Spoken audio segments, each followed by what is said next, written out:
Hola guys, today let's know about the most fascinating and security flaw app called Zoom. You, the one watching this video. If you like the video, share it as much as you can because knowledge is worth sharing and it would be the best result for my hard work. So let's begin the topic. So let's understand what is Zoom Video Communication. It is an American communication technology company headquartered in California. It provides video telephony, online chat services through a cloud-based peer-to-peer software platform and is used for teleconferencing, telecommuting, distance education and social relations. I think now you guys are cracking your heads like what is video telephony.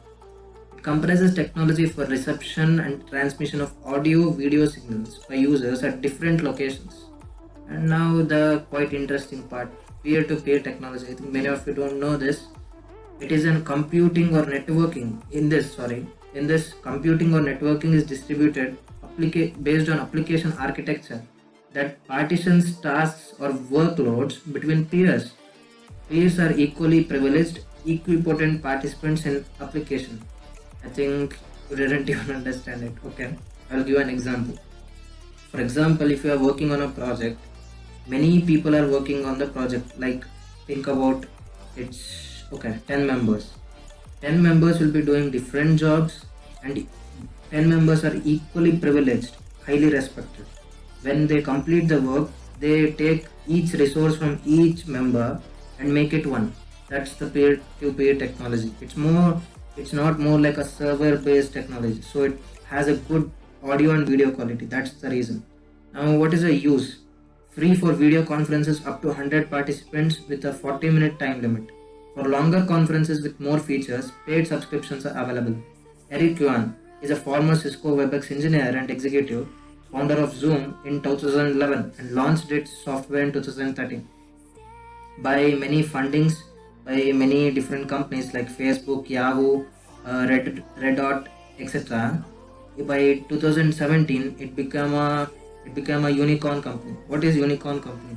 A privately held startup company valued at over $1 billion. Yes, you heard it right, $1 billion. And by 2019, it went public. And by 2020, you know what's the position of Zoom app right now. Zoom software increased use due to quarantine measures, obviously, thanks to coronavirus. And now, what are the problems of Zoom video communication?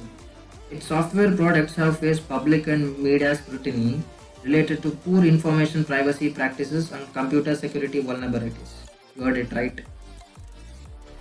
Now let's understand the reason why the app Zoom was created by Eric Yuan. He was inspired to develop software while as a student in his native China. He took 10-hour train rides to visit his girlfriend and was looking for easier way to visit her. I think this drew him to do the work, and I think boys understand this well. He received travel visa on his ninth attempt. Yuan migrated to US in 1997 and joined Cisco WebEx. Cisco WebEx is a company just similar to Zoom. It has a audio video technology and provides video calling. He rose to become VP, that is Vice President, but after realizing that their customers weren't happy with product, he left in 2011 to start Zoom. With the help of 40 engineers, Zoom launched a beta version in September 2012 that could host conferences with up to 15 video participants. By raising funds in Jan 2013, around $6 million as a Series A round, 25 participants were able to communicate with each other in version 1.0. By the end of first month, Zoom had 400,000 users. You heard it right. By May 2013, 1 million users. And the series of data goes on. I think if you want to know more, you can check out the data structure in Google. And by funding around around $30 million as a Series C funding from investors, in version 2.5, around 50 participants were able to communicate with each other.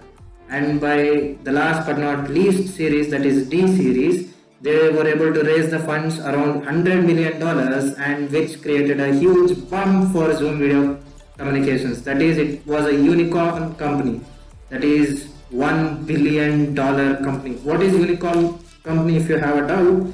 Privately held startup company around $1 billion is called unicorn company. I think you understand it right. And the most innovative initiative taken by Zoom Video Communications is telehealth, allowing doctors to host remote consulting with patience. On April 18, 2019, the company became a public company via an initial public offering. After pricing at $36 per share, the share price increased over 72% on first day of trading. That's great. The company valued at $16 billion by the end of its first day of trading. During the 2019 to 20 coronavirus pandemic, social distancing requirements forced people to engage in telecommuting, distance education, and online social relations. Thousands of educational institutions switched to online classes by using Zoom. The company offered its services to few that is kindergarten to class 12 schools free of charge in many countries. By the end of February 2020, Zoom had gained 2.22 million users in 2020. That's really great. I'm not able to really believe it. More users than it amassed in the entirety of 2019 on one day in March 2020. The Zoom app was downloaded 343,000 times, with about 18% of these downloads originating in US. Daily average users rose from about 10 million in December 2019 to about 200 million in March 2020. This led to a significant increase in the company's stock price in early 2020, despite the general stock market downturn. Now the last segment, is it safe to use Zoom app? Disclaimer, this is my perception, you can either abide it or crush it. Many huge companies have bugs and security flaws, and like Facebook, Google and many other companies have done it previously. But what is special about Zoom? Why do you consider it so much? Yuan has promised that they are going to focus majority on security development and subsequently focus on feature development. Since it is a unicorn company, what do you expect? They will bring a fair and square app for welfare of people.